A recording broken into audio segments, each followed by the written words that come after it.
এবং রাষ্ট্রপতিকে অপসারণ করার যে প্রচেষ্টা সেটা তো আজকের না। সেটা তো আমরা কয়েক মাস আগে থেকে দেখে আসছি। অথবা রাষ্ট্রপতিকে অপসারণ করা।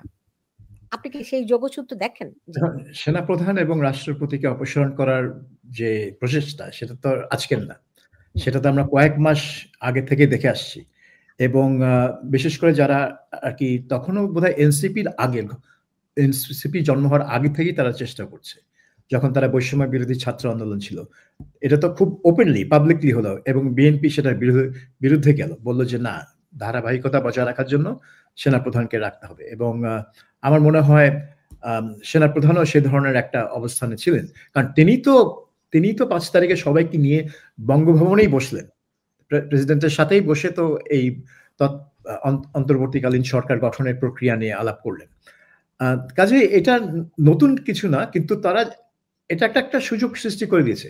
যখনই কোনো উত্তেজনা সৃষ্টি হয়, যখনই কোনো হুমকি আসে কোনো মানে যেই স্টেবিলিটির প্রতি, মানে এই বর্তমান সময়কে যদি স্টেবল বলি, তার যেই যতটুকু স্টেবিলিটি আছে সেখানে যখন হুমকি আসে তখনই যে যার অবস্থান থেকে একটা করে দাবি নিয়ে আসে। তো তারা হয়তো ভাবছে যে এটা হচ্ছে মোক্ষম সময়। এখন আমরা জাতীয় পার্টির নিষিদ্ধকরণ চাচ্ছি।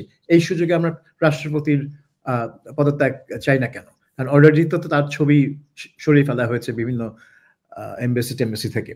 তো অলরেডি এক ধরনের অ্যাকশন প্রেসিডেন্টের বিরুদ্ধে নেওয়া হয়েছে। তো এখন ব্যাপারটা হচ্ছে যে এই সরকার এই যে ৩ পার্টির সাথে বৈঠক করবে, এই ৩ পার্টির সাথে বৈঠকে তারা এই বিষয়গুলো নিয়ে আলাপ করবে কিনা? জাতীয় পার্টিকে নিষিদ্ধকরণ, তারপরে প্রেসিডেন্টকে অপসারণ। জেনারেল ওয়াকারের দিকে হাত বাড়াবে বলে আমার মনে হয় না। কারণ ওইটা করতে গেলে অন্য ধরনের খেলা শুরু হয়ে যাবে। কারণ ওয়াকার তো শিশু না। ঢাকা ক্যান্টনমেন্টে তো তার একটা অবস্থান আছে। এবং কাজেই এটা হয়ে যাবে এক্সট্রিম একটা মুভ। যদি ইউনূস আর্মি চিফকে রিপ্লেস করতে চায়, নতুন আর্মি চিফ অ্যাপয়েন্ট করতে চায়। কিন্তু প্রেসিডেন্টকে সরালে এখানে আবার সাংবিধানিক প্রক্রিয়ার অনেক প্রশ্ন চলে আসে। কারণ এখনো তো বাংলাদেশ সংবিধান তো চলমান। এটা তো সাসপেন্ড করা হয়নি। বাতিল তো দূরে থাক। তাহলে তো যা কিছু করছে ওটা হয় সংবিধানের ভিত্তিতে করতে হবে, না হয় ওটা সংবিধানের বাইরে গিয়ে কিছু করে পরে আবার ওই চিফ জাস্টিস রিফাত আহমেদের কাছে যেতে হবে এবং উনি বলবেন যে হ্যাঁ, প্রয়োজনের তাগিদে এটা জায়েজ, এটা করা যায়। ওই একটা সার্টিফিকেট নিয়ে আসতে হবে আজকে তার কাছ থেকে। প্রধান বিচারপতিকে এরই মধ্যে নাকি রাষ্ট্রপতি হওয়ার প্রস্তাব দেওয়া হয়েছিল। প্রধান বিচারপতিকে? জি। মানে তার প্রধান বিচারপতির পদ থেকে উনি পদত্যাগ করে তারপর রাষ্ট্রপতি হবেন। এরকম তো উনি নেবেন বা এরকম একটা শুনেছিলাম যখন আমেরিকান অ্যাম্বাসাডার তার সঙ্গে সাক্ষাৎ করেছিলেন, তাদের যে বৈঠকটি হলো তখন এই বিষয় নিয়ে আলাপ হয়েছে এমন একটা কথাই খুব শুনেছি আর কি। না, আমার মনে হয় যে উনি তো রাজি হননি, যেটা আমি রাজি হবেন কেন? কারণ তিনি তো জানেন যে এই রাষ্ট্রপতি মেয়াদ আর মানে সরকারি মেয়াদ আর আসল মেয়াদের মধ্যে বিরাট তফাৎ থাকতে পারে। এমনকি আপনার মনে আছেন ১৯৯০ সালে যখন প্রধান বিচারপতি শাহাবুদ্দিন আহমেদকে ওই তত্ত্বাবধায়ক সরকারের প্রধান হিসেবে আনার জন্য অনুরোধ করা হলো, তিনি কিন্তু একটা শর্ত জুড়ে দিলেন যে নির্বাচন শেষে তিনি আবার তার পদে ফিরে যাবেন, যেটা ছিল সংবিধানের টোটাল লঙ্ঘন। এবং সেটাকে জায়েজ করার জন্য আরেকটা সাংবিধানিক সংশোধনী পাশ করতে হলো, যে ১১তম সংশোধনী। সেটা ছিল যাতে তিনি প্রধান বিচারপতি, প্রেসিডেন্ট হলেন, আবার তিনি প্রধান বিচারপতি পদে ফিরে গেলেন। তো উনি কিন্তু জানতেন যে বিচারপতি থেকে তিনি যদি চলে যান রাষ্ট্রপতি হন, তখন কিন্তু তার মেয়াদ মাত্র যে ৬ থেকে মানে ৩ মাস ইলেকশন, তারপরে সরকার গঠন মানে আরো ৩-৪ মাস হয়তো লাগতে পারে। তারপর কিন্তু তিনি রিটায়ারমেন্টে চলে যাবেন। অথচ তিনি যদি আবার পদে ফিরে যান, তার যেই প্রধান বিচারপতির পদে, তাহলে আরো ৩.৫ বছর তার মেয়াদ ছিল। তো ওইটা তিনি মিস করতে চাননি। এখন রিফাত আহমেদ তিনি তো এইসব কিছু মিস করতে চাইবেন। তিনি তো সবে প্রধান বিচারপতি হলেন। তার সামনে আরো অনেক বছর আছে এই করার। তো আমার কেন জানি মনে হয় যে এই যে মিটিং ডেকেছে, এটা মিটিংটা ডেকার কারণ হচ্ছে যে এই ধরনের কিছু একটা সিদ্ধান্ত নিয়ে তারা আলাপ করবেন যে এই ঘটনার প্রেক্ষিতে শুধু একটা বাণী না ছুড়ে কিছু একটা করা যায় কিনা। এবং জাতীয় পার্টি নিষিদ্ধকরণের সিদ্ধান্তটা আসলেও আমি আশ্চর্য হব না। যেভাবে আওয়ামী লীগের কার্যক্রম নিষিদ্ধ চলে আসলো, এটা বিএনপি যদিও অপোজ করেছিল শুরুতে, পরে মেনে নিল যে হ্যাঁ, এটা করলে হয়তো ফ্যাসিবাদ বিরোধী ঐক্য অটুট থাকবে আর কি। এটা হতে পারে। আমরা আ আমরা ওই খেলার দিকেই যাচ্ছি। ওকে, যদি তাই হয় তাতেও কি সমস্যার সমাধান হবে আরিফ জেপ্তির? ধরেন জাতীয় পার্টিকেও নিষিদ্ধ করে দিল। আমি একটা জিনিস বলি, দেখেন এখানে অলরেডি একজন একটা মন্তব্য করেছেন। আমি দেখিয়েছিলাম, অসংখ্য মন্তব্য আসছে তো।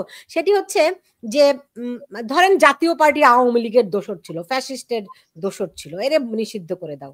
যদি তাই হয়ে থাকে তাহলে ধরেন তারা বলছে এই কারণে যে 14 নির্বাচন, 18 নির্বাচন, 24 নির্বাচন, এগুলি সব একতরফা নির্বাচন, যারাই এখানে অংশ নিয়েছে তারাই ফ্যাসিস্টের দোসর, তাই তো?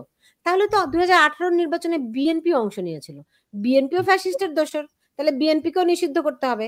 এমনকি এই সেনা প্রধান এবং এই সেনাবাহিনী তারা তো সেই আওয়ামী লীগের আমলেরই, আওয়ামী লীগের শেখ হাসিনার নিয়োগ দেওয়ার সেনা প্রধান, তারাও থাকে কিভাবে করে?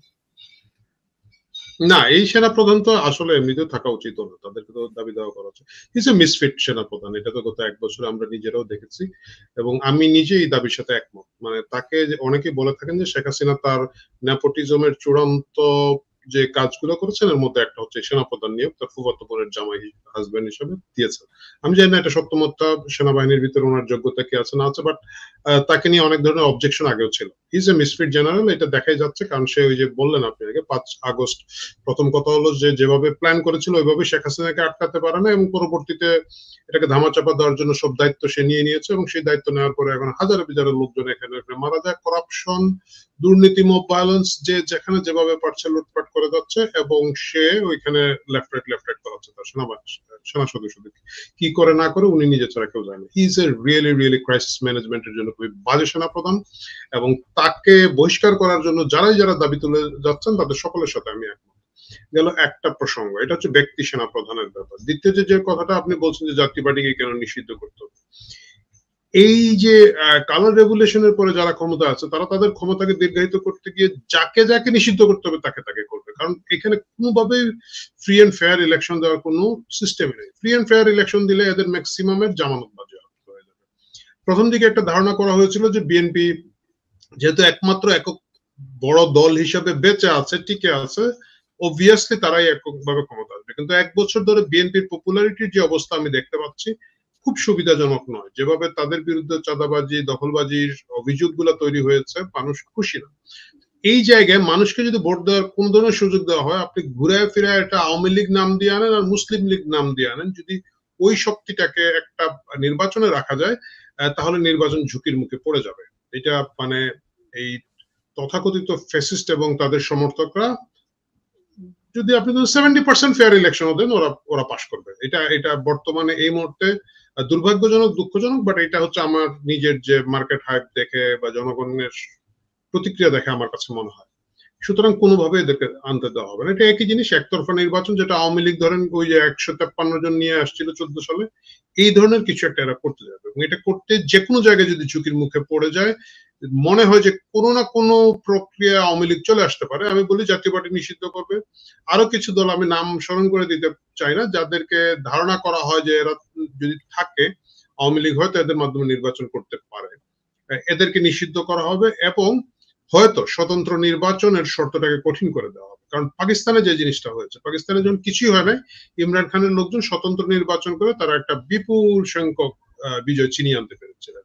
এইটা বন্ধ করার জন্য এখন ধরেন 1% ভোটারের স্বাক্ষর লাগে স্বতন্ত্র প্রার্থী হইতে হলে, যেটা খুবই অনৈতিক একটা কথা, কারণ ভোট প্রত্যেকটা মানুষের ব্যক্তিগত অধিকার। আপনি 1% ভোটারের ভোট এক্সপোজ করে দিতে পারেন না, ওদের নাম ঠিকানা স্বাক্ষর সহ আপনি নিতে পারেন না। এটা হয়তো এখন 2%, 3%, 5% করে দেওয়া হবে।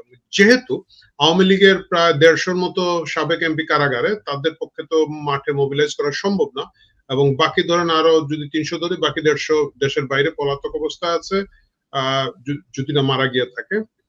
এই জন্য 4-5% দিয়ে দিলে স্বতন্ত্র রুটেও নির্বাচন করার কোনো সুযোগ আওয়ামী লীগকে দেওয়া হবে না, জাতীয় পার্টিকে দেওয়া হবে না এবং এইভাবে কোন ধরনের ঝুঁকি ছাড়া পরবর্তী সরকার এবং নির্বাচন করার চেষ্টা তারা করবে। মানে কিন্তু এই সরকার আমরা তো দেখছি যে আবার ওই প্রশ্নটাতেই যেতে হয় সাবির ভাই, যে তারা সরকার বলছে যে যারা নুরের উপর হামলা করেছে তাদের বিরুদ্ধে ঐক্যবদ্ধ হতে হবে, হ্যাঁ, তাদের তদন্ত করে বিচার করতে হবে। আবার সেনাবাহিনী বলছে যে মব সহ্য করা হবে না। তার মানে দাঁড়াচ্ছে যে সরকার আসলে সেনাবাহিনীকে গুরুত্ব দিচ্ছে না। তাহলে যদি গুরুত্ব না দিয়ে থাকে এই সরকারের শক্তিটা কোথায়?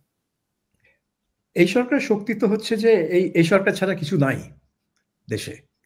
এইটাই হচ্ছে তার শক্তি, যে সরকার চলে গেলে, যে ইউনূস যখন বলল যে আমি পদত্যাগ করতে পারি, একটা মেসেজ সে নাহিদ ইসলামের থ্রু দিয়ে, সে নিজে দেয়নি, এটা নাহিদ ইসলাম বাইরে হয়ে বললো যে আমাকে বলেছেন যে তিনি পদত্যাগ করবেন। তো ওইটা কেন বলেছেন? কারণ লোকে বলে ও নো নো নো নো, আপনি পদত্যাগ করতে পারবেন না, কারণ উনি পদত্যাগ করলে আর কি আছে, মানে অ্যাজ ইফ কোনো বিকল্প নাই। তো বিকল্প অবশ্যই আছে, কিন্তু এই সরকার যদি না থাকে তাহলে কি হবে? কে সরকার গঠন করবে? কিভাবে গঠন করবে? একজন অভিভাবক তো লাগবে। 5ই আগস্ট না হয় ইউনূস, সরি 5ই আগস্ট ওয়াকার সব দলকে নিয়ে এসে বৈঠক করে প্রেসিডেন্টের সাথে বসায় একটা রূপরেখার মতো তৈরি করেছিলেন যে একটা অন্তর্বর্তী সরকার গঠন করা হবে। তো কিন্তু এই সরকার চলে গেলে কি হবে? তো আমার মনে হয় না যে আপনি এই যে বিবৃতিগুলো দিচ্ছে সেনাবাহিনী দিক বা সরকার দিক, এই বিবৃতিগুলো আক্ষরিক অর্থে মানে দেখা ঠিক হবে না। এগুলো তারা দিচ্ছে ফর পাবলিক কনসাম্পশন, জনগণকে বোঝাচ্ছে। তাহলে কোনোটাই সেনাবাহিনী যখন বলে যে মব সহ্য করা হবে না, এটাও তাহলে আসলে আক্ষরিক অর্থে দেখার তো কিছু নাই, বারবার এটাই নাই। কারণ হচ্ছে যে সেনাবাহিনী রাজপথে আছে, তাহলে এই সেনাবাহিনী নিয়ে আমরা কি করিব? সেনাবাহিনীকে নিয়ে অনেকে মব করছে না, অনেকে ঠাট্টা করছে যে এই যে তারা কিছুই করতে পারে না, তারা ঘুরে বেড়াচ্ছে, এই হচ্ছে সেই হচ্ছে, এখানে মব তৈরি করে এটা করা হচ্ছে সেটা করা হচ্ছে। তো সেটার জন্য সেনাবাহিনী একটা করে স্টেটমেন্ট যে আমরা কিন্তু আর টলারেট করব না। এখন যখনই একটা অ্যাকশন নিয়েছে তখনই সেটা হয়ে গেছে একটা পীড়াদায়ক ব্যাপার যে কেন অ্যাকশনে গেল। এখন সেনাবাহিনী হয়তো বলতে পারে যে ভাই তাহলে আমাকে মাফ করে দেন, আমি ব্যারাকে ফিরে যাই, আমার এই আর টহল দেওয়ার দরকার নাই, ম্যাজিস্ট্রেসি পাওয়ার দরকার নাই, আপনারাই যা করেন। তো এখন আমি জানি না, সেনাবাহিনীর ভিতরে নিশ্চয়ই অনেক লোক আছে জওয়ান এবং অফিসার যারা এই ডিউটি একদমই পছন্দ করে না। আবার অনেকে আছে হয়তো মনে করে যে ডিউটি তাদের করতেই হবে, কারণ না করলে তো দেশ রসাতলে যাবে। দেশ এমনিতেই রসাতলে, কিন্তু তারপরে আরো ভিজিবলি রসাতলে যাবে। তো এটা আমি এটা এমন ভাবে দেখছি না যে সরকার এবং সেনাবাহিনী এখানে মুখোমুখি অবস্থানে চলে যাচ্ছে। কারণ এটা যদি হয় তাহলে তো একটা এসপার ওসপার হয়ে যেতে হবে, কিন্তু সেটা তো একটা খুবই ক্রিটিক্যাল বিষয়। আমি মনে করি যে এইগুলো সব স্টেটমেন্টই ফর পাবলিক কনসাম্পশন, লোকজনকে বোঝানো যে আমরা কন্ট্রোলে আছি, চিন্তা নাই, আমরা নিয়ন্ত্রণে আছি। কিন্তু তারপরে এই দলগুলোকে ডেকে কি আলোচনা হচ্ছে আমরা কিন্তু জানবো না। ওখানে হয়তো শুধু ডিজিএফআই রেকর্ড করবে, তারপর এটা হয়তো 3 বছর পর কোনো সময় ছেড়ে দিবে কোথাও, কোনো অনলাইনে পাবেন আপনারা। সো আমার মনে হয় যে এটা এই মানে নির্বাচনটা অবাধ হতে যে একটা আশা করা হচ্ছিল যে একটা অবাধ সুষ্ঠু নির্বাচন হবে, সেটা সম্ভাবনা একদমই ধূলিসাৎ হয়ে যাচ্ছে। এবং জাতীয় পার্টিকে বিদায় দিয়ে এটাকে একটা আসন বন্টনের প্রক্রিয়া হিসেবে দেখা হবে। বিএনপি, এনসিপি, জামাত, তোমরা তাদের মধ্যে একটা আসন বন্টন, কারণ এনসিপি অবাধ নির্বাচনে একটা আসন পাবে কিনা সে নিয়ে একটা সন্দেহ আছে। কারণ এটা ফার্স্ট পাস দ্য পোস্ট, তাদের কোনো নেতার এমন কোনো অবস্থান নাই কোনো এলাকায় যেখানে সে বলতে পারে যে সে ওখান থেকে জিতে আসতে পারে।